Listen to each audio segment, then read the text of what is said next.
Hi, I'm Janet Stouffer, one of the instructors here at the MRE Institute of Management.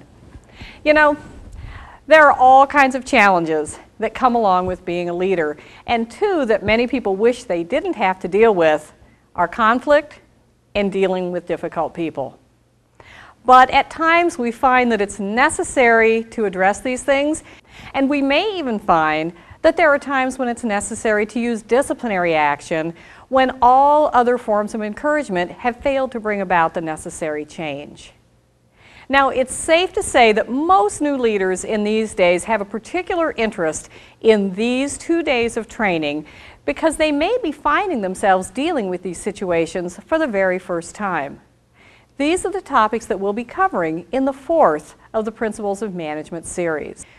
We want to make sure that participants understand the difference between positive conflict and negative conflict. You know, conflict gets a bad rap. It's not all bad. Conflict, if managed positively, really can lead to many great ideas being generated and to a good constructive way of improving processes. Participants will learn a common sense approach to handling conflict. They're going to learn to recognize why conflicts occur and especially learn that you can't ignore it. It's not just going to go away.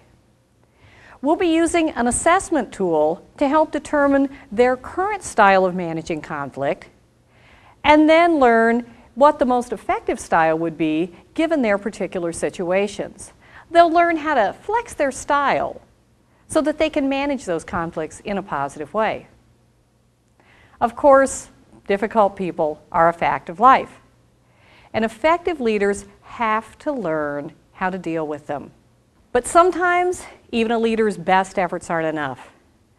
Training, coaching, motivation, all good techniques, but there are times when they don't work as well as we'd like, and then disciplinary action may become necessary. We help leaders to understand how to use this tool effectively. Of course, they must also learn documentation, why it's important to document, how to document, and how to use the process of progressive discipline to be most effective in working with their employees.